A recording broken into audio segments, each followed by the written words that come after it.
बहुत सारी शीट्स को मर्ज करना है। अगर आपको टैबल्यू में बहुत सारी शीट मर्ज करनी है और उसके बाद आपको टैबल्यू का डैशबोर्ड और शीट को रेडी करना है, तो आप टैबल्यू में ऐसा कौन सा ऑप्शन यूज कर सकते हैं? That is called union. और आज इस वीडियो में मैंने पूरा यूनियन टॉपिक कवर किया है, जिससे आप लोग अपनी शीट्स और डेटास को मर्ज करके टैबल्यू में इंपोर्ट कर सकते हैं। तो चलिए चलते हैं अपनी वीडियो की तरफ, और अगर पसंद आए तो लाइक शेयर कमेंट जरूर कर दीजिएगा, और ऐसा दिखता है सब्सक्राइब का बटन, इस पे क्लिक करना मत भूलिएगा। तो गाइज हम क्या करने वाले हैं, मेरे पास एक एक्सेल की फाइल है और इसका नाम है सेंट्रल, और मैं इसे डबल क्लिक करके पहले आपको डेटा दिखाना चाहूंगी, इसमें कितनी शीट्स का डेटा हमारे पास है। तो आप इस शीट को देख सकते हैं, इसमें एटलीस्ट 65 रोज का डेटा है जून में, मई में देखें तो 56 रो का डेटा है, और ऐसे ही अगर अप्रैल में देखेंगे तो 42 रोज काउंट का डेटा हमारे पास तीनों शीट में इस समय अवेलेबल है। तो अब हमारे पास टास्क क्या है, हमें इसे टैबल्यू के अंदर लेके जाना है।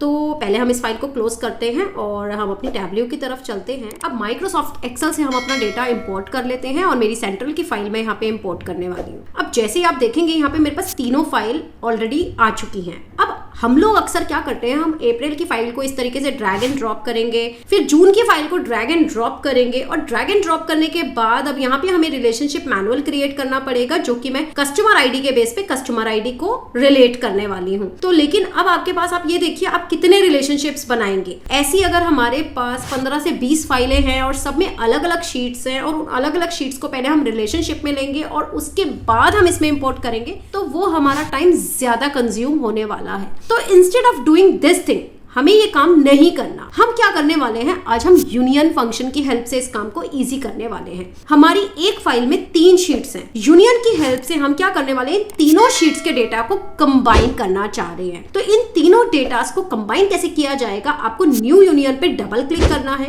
डबल क्लिक करने के बाद यहाँ पे आपको दिखा रहा है सेंट्रल। सेंट्रल आपकी एक मेन फाइल है जो ये कनेक्शन में ले रहा है। अब इस पोर्शन में आप देख सकते हैं, वो हमसे पूछ रहा है ड्रैग टेबल्स हियर। तो ड्रैग टेबल्स हियर में मैं क्या करने वाली हूँ, अपनी सबसे पहले अप्रैल की शीट को यहाँ पे इस तरीके से ड्रैग करने वाली हूँ, फिर अपनी जून की शीट को इस तरीके से ड्रैग करने वाली हूँ, और फिर मई की शीट भी हमने यहाँ पे ड्रैग कर दी है।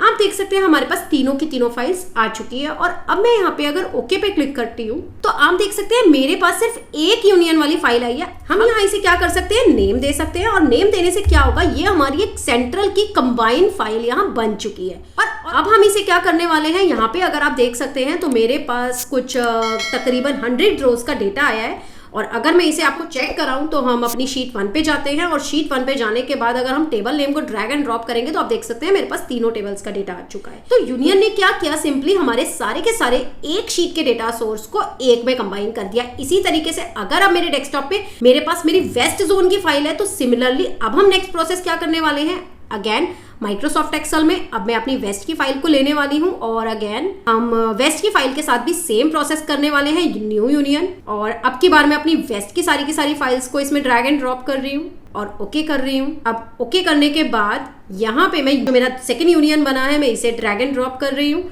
और इस यूनियन को हम क्या नाम देने वाले हैं, यहाँ पे वेस्ट। अब ये दोनों यूनियन मेरे बन चुके हैं, पर ये रिलेशनशिप हमें यहाँ बनाना पड़ेगा। तो मैं यहाँ क्या करने वाली हूँ, customer ID equal to customer ID. और अब यहाँ पे जैसे ही हमने customer ID equal to customer ID किया, तो आप देख सकते हैं हमने दोनों ही सेंट्रल और वेस्ट के डेटा को आपस में लिंक कर दिया है। तो सिंपली इन शॉर्ट, आप यूनियन की हेल्प से क्या कर सकते हैं, अगर आपकी एक फाइल में मल्टीपल शीट्स हैं, तो उन्हें आप मर्ज करके उन्हें नेक्स्ट फाइल के साथ रिलेशनशिप में डाल सकते हैं और अपने फर्दर एनालिसिस को कर सकते हैं। होप आपको वीडियो पसंद आया होगा। पसंद आए तो लाइक शेयर कमेंट जरूर कीजिएगा। अगर आप मेरे चैनल को फर्स्ट टाइम देख रहे हैं, तो जल्दी से सब्सक्राइब बटन पे क्लिक कर दीजिए।